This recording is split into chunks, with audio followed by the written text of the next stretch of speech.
Bem, o Jornal da CNN agora recebe um nome que está diretamente ligado a esse processo de mudança de governo. O deputado federal eleito por São Paulo, mais votado do estado, Guilherme Boulos. Guilherme Boulos, que vai integrar a equipe de transição do governo Lula, como dissemos agora há pouco. Deputado eleito já nos escuta nesse momento. Uma boa noite, deputado. Boa noite, Carol. Boa noite a todos os telespectadores da CNN. Uma satisfação estar aqui com vocês. Bem, já vou me referir ao senhor como deputado, dando as boas-vindas. Boulos, há pouco você escreveu que estará nesse debate sobre cidades e habitação dentro desse processo de mudança de governo. Quais serão as prioridades nesse trabalho dentro dessa área? Carol, naturalmente quem vai definir as prioridades de governo em cada uma das áreas é o presidente Lula, que teve mais de 60 milhões de votos e tem a legitimidade do povo brasileiro para isso. Meu papel, como de outros integrantes da equipe, vai ser fazer um diagnóstico da situação atual em relação, nesse caso, às políticas de habitação e políticas urbanas e elaborar propostas. Eu acho que uma primeira questão já está relacionada ao orçamento de 2023. Se você pegar na área da moradia, o governo Bolsonaro zerou o orçamento de habitação federal dos últimos 2 anos. Isso é um absurdo, isso é uma barbárie. Nós temos a população em situação de rua explodindo nas grandes cidades brasileiras. Eu sou daqui de São Paulo, tem hoje mais de 50 mil pessoas morando nas ruas da cidade. Isso tem acontecido em todas as metrópoles do país. Então, é preciso reativar a construção de moradias populares, uma política habitacional que envolva não só você construir, fazer obra de moradia, mas envolva acolhimento, envolva locação social, envolva uma série de medidas integradas. Então, a primeira preocupação é justamente garantir no orçamento de 2023 ao menos recursos para as obras que estão paralisadas pela falta de investimento do governo Bolsonaro e outras que têm alvará de execução e que sequer iniciaram. Deputado, Caio Junqueira, Fernando Nakagawa também participam conosco dessa conversa. A pergunta agora é do Caio. Por favor, Caio. Deputado, boa noite. Tem um debate grande sobre o tamanho dessa PEC da transição, fala-se aí em 175 bilhões. Na sua avaliação, seria recomendável apresentar conjuntamente a essa licença para gastar de quase 200 bilhões de reais, o PT e o governo eleito fazer uma sinalização de qual seria a âncora fiscal a partir do ano que vem? Caio, primeiro, boa noite. Eu não respondo pelas definições econômicas, pela política econômica da equipe de transição. Posso lhe dar aqui a minha opinião particular, não enquanto membro da equipe de transição, porque vou tratar especificamente da parte de cidades e moradia popular. Agora, Caio, me preocupa um pouco a forma como esse debate tem sido feito aqui na imprensa, em parte da opinião pública. Nós não podemos esquecer que o presidente Lula governou 8 anos esse país e que durante os 8 anos que ele governou, manteve responsabilidade fiscal, que foi justamente o governo que dizia prezar pela responsabilidade fiscal, com o Paulo Guedes no Ministério da Economia, que deixou um rombo de 400 bilhões de reais.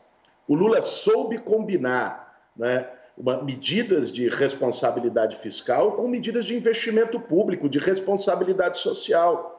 Nós não podemos, num momento como esse, em que o orçamento da habitação está zerado, que não tem dinheiro para merenda escolar, que não tem dinheiro para remédio de pessoas com doenças crônicas na farmácia popular, que não tem dinheiro para reajuste do salário mínimo sequer em relação à correção inflacionária, ter uma atitude fiscalista que, inclusive, só foi de gogó nos últimos anos de governo Bolsonaro. Pegue o quanto gastaram agora para tentar ganhar a eleição. Então, eu tenho certeza que o governo do presidente Lula vai assumir e garantir os compromissos para os quais foi eleito, e foi eleito para poder ter responsabilidade social, para poder garantir que as pessoas não fiquem na miséria, 33 milhões de brasileiros com fome, e, ao mesmo tempo, não vai implodir as contas públicas como não fez nos 8 anos em que teve na presidência da República. Fernando Nakagawa, por favor. Obrigado, Carol. Deputado, sobre a área de habitação popular, o programa antigo Minha Casa Minha Vida, atualmente Casa Verde e Amarela, tem um corte de impressionantes 93% nas diretrizes orçamentárias para 2023. São menos de 100 milhões de reais previstos para esse programa. Há discussão sobre a recomposição deste montante para o ano que vem e qual seria o valor mínimo ou razoável que o senhor avalia para esse programa, para a retomada desse programa. Isso poderia ser, por exemplo, via orçamento do relator, ali, das emendas de relator? Naka, vamos lá, vamos por partes. Primeiro, eu acho que tem uma coisa importante, que é a diferença entre o Minha Casa Minha Vida e o chamado Casa Verde e Amarela. O Casa Verde e Amarela, que o Bolsonaro não tirou do papel, aliás, ele sequer é um programa social. Ele é um programa de financiamento imobiliário para pessoas que têm mais recursos. O Minha Casa Minha Vida, na sua faixa 1, atendia as pessoas que ganham, as famílias que ganham menos de 3 salários mínimos, que são 92% do déficit habitacional brasileiro, coisa que o Casa Verde e Amarela sequer se propunha a fazer. Então, o que nós queremos é retomar uma política pública de habitação no país. E mais do que isso, retomar uma política pública de habitação que esteja conectada com a produção de cidade, que esteja conectada com as discussões que estão acontecendo de vanguarda em várias cidades do mundo, de aproximação entre local de moradia e local de trabalho, habitação tocando também mobilidade, redução de distâncias, aproximação da moradia com infraestrutura urbana, equipamentos públicos de educação, saúde, lazer, cultura. Nós queremos fazer um debate de direito à cidade como um todo, não apenas de provisão habitacional. Eu acho que esse é o conceito. Dito isso, em relação à questão orçamentária, nós ainda não temos um número fechado. Eu inclusive, estive conversando esses dias com técnicos da Caixa Econômica Federal e do atual Ministério do Desenvolvimento Regional, para que a gente possa ter os dados do que cabe ao orçamento de 2023 em relação às obras paradas e obras com condições imediatas de execução. Nós não temos esse número final ainda, mas a ideia é que a gente chegue nos próximos dias, porque quando se fala de construção de habitação, Naka, você sabe, você tem que amortizar pelo período da obra. Então, você não vai pegar nos 12 meses do orçamento de 23 todo o valor da obra, porque a Caixa trabalha com medições mensais. Então, uma obra, em geral, dura 24 meses, por exemplo. Então, o custo, se ela se iniciar em janeiro de 23, é apenas metade do custo total da obra que vai entrar no orçamento de 23. O resto entra no orçamento de 24. Então, nesse sentido, tendo os dados da mão, nós vamos poder chegar a um número mais exato. Mas eu considero, ainda mais vendo a paralisia da política habitacional nos últimos anos, factível, se nós pegarmos habitações que estão em construção com obras paradas por falta de recurso do governo federal. Se nós pegarmos habitações do FAR, do FDS, do FNHR, a habitação rural, com alvarás de execução, ou seja, obras prontas para serem iniciadas, e colocar isso no orçamento de 2023, me parece plenamente factível, inclusive com os números a que se trabalha. Eu acho que não vai ser um valor significativo do ponto de vista das alterações orçamentárias que estão sendo propostas. Mas de que magnitude, deputado? Desculpe, em termos de cifra. Chega à casa do bilhão, isso?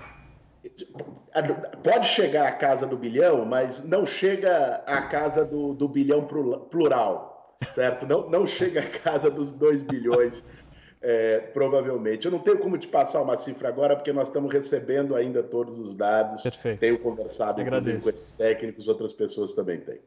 Deputado Caio já pediu a palavra. Vou passar aqui mais uma pergunta para ele, antes de caminharmos para o fim dessa conversa. Por favor, Caio. Deputado, eu queria te fazer uma pergunta política. Vocês enfrentaram aí a campanha contra, vamos dizer, o bolsonarismo, venceram.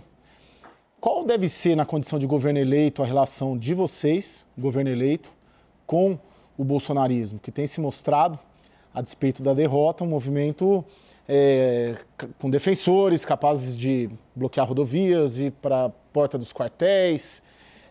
Como dialogar com essa população, com esse eleitor do Bolsonaro, revoltado com a eleição do Lula? E também eu queria te ouvir qual você avalia que deve ser o destino político do presidente Jair Bolsonaro. se ele teria força, eventualmente, para liderar a oposição. Queria que você analisasse o bolsonarismo pelo viés da liderança e dos liderados. Vamos lá, Caio. Uma distinção que é importante a gente fazer é entre eleitores bolsonaristas e o bolsonarismo. Nós não temos 58 milhões de bolsonaristas no Brasil. Nós tivemos 58 milhões de eleitores do Bolsonaro. Uma parte desse eleitorado que não votou no presidente Lula, eu acredito que, uma vez o governo firmado, com as medidas de recuperação econômica que tomará, com as medidas de pacificação do ambiente de intolerância, de ódio, de violência política que foi construída no país, que são próprias, inclusive, a forma de fazer política do presidente Lula, eu acredito que uma parte desse eleitorado tende a migrar já para aprovação ao governo. Não é necessariamente um eleitorado ideológico de extrema-direita. Existe um núcleo ideológico de extrema-direita, né? Eles têm toda a legitimidade para fazer oposição. A democracia admite governo, oposição, admite movimentos sociais. O que eles não têm legitimidade é para tomar atitudes golpistas, ilegais e antidemocráticas, como foi feito agora, nessa semana, inclusive com conivência da Polícia Rodoviária Federal, logo após a derrota das eleições. Isso não há legitimidade, essas pessoas têm que responder por essas ações que têm tomado. E aqui não digo sequer no método, fazer manifestação política, você fazer bloqueios, isso faz parte de um ambiente democrático, não só do Brasil, como em vários lugares. A questão aqui se trata do mérito. São pessoas que não aceitam o resultado das eleições e defendiam golpe militar, intervenção militar. Enquanto nós conversamos aqui, tem gente aqui em São Paulo, na frente do quartel do Ibirapuera, suplicando para que os militares intervenham e deem um golpe. Isso é inadmissível, isso é crime contra a democracia. E assim tem que ser tratado, né? Agora, em relação ao Bolsonaro, Caio, ele vai ter que responder pelos atos criminosos que tomou. A minha expectativa é que o Lula, chegando ao governo no dia 1º de janeiro, uma das primeiras medidas seja a quebra do sigilo de 100 anos. O Bolsonaro se escondeu atrás desses decretos de sigilo, se escondeu atrás do Procurador-Geral da República, engavetando, inclusive, as conclusões da CPI da pandemia, se escondeu atrás da troca casuística de delegados da Polícia Federal no Rio de Janeiro para encobrir, né, relações dos milicianos com o assassinato de Marielle e para encobrir os esquemas de rachadinha do filho dele. Eu acredito que o Bolsonaro, antes de se preocupar em ser líder da oposição, ele vai ter que se preocupar no que ele vai ter que dizer no banco dos réus, porque vai ser preciso que ele responda, né, essa história que tem se colocado de anistia. Eu acho que isso é muito antipedagógico para o país. Agora, uma coisa é você construir relações pacificadas, outra coisa é você não fazer reparações e justiça diante de crimes como o Bolsonaro cometeu. Você não acha que no limite, vamos supor, o limite de um processo criminal é a prisão, de um processo eleitoral é a inelegibilidade. No limite, qualquer uma desses pontos finais para o Bolsonaro não poderia até fortalecê-lo politicamente? Eu acho que não. Eu acho que não, porque o Bolsonaro, assim, eu defendo o devido processo legal. Eu não vou chegar já diretamente e falar vá para a cadeia. Ele tem que ser investigado, tem que ter amplo direito de defesa, tem que receber um julgamento justo, coisa que o presidente Lula não recebeu quando foi julgado pelo juiz Sérgio Moro, o que foi reconhecido depois pelo próprio Supremo. O Bolsonaro tem que ter essas garantias, essas prerrogativas constitucionais. Mas se comprovar uma relação direta dele com negligência que levou à morte de dezenas ou até centenas de milhares de brasileiros na pandemia, se comprovar uma relação direta dele com esquemas de corrupção e envolvimento com a milícia no Rio de Janeiro, ele tem que pagar pelos seus crimes. Nós já vimos no Brasil, quando se fez acordos por cima, nunca o resultado foi coisa boa. Um trauma histórico, qualquer sociedade que sofre um trauma histórico, ela tem que viver um processo de reparação e de justiça, senão ela continua convivendo com os fantasmas desse trauma. Eu acho que Bolsonaro tem que responder pela sua conduta na pandemia e tem que responder pelos inúmeros escândalos no seu governo. Se o resultado disso vai ser a sua prisão ou não, não é a política que tem que dizer, é a justiça. Boulos, sei que sua agenda está corrida, mas eu vou encerrar essa nossa entrevista fazendo uma pergunta muito breve. O seu papel no futuro governo será no legislativo ou será em algum ministério? Carol, a prerrogativa de indicar ministérios é única e exclusivamente do presidente Lula. Agora, eu me vejo atuando em 2023 na Câmara dos Deputados, que é para onde eu fui eleito, com mais de 1 milhão de votos do povo paulista, e quero travar esse combate na Câmara, contribuindo para a reconstrução do Brasil a partir do Legislativo. Mas já teve alguma conversa para ministério? Não houve qualquer conversa. Guilherme Boulos, deputado federal eleito, mais uma vez, muito obrigada por essa conversa aqui no Jornal da CNN. Eu que agradeço, Carol. Boa noite a você e a todos os telespectadores.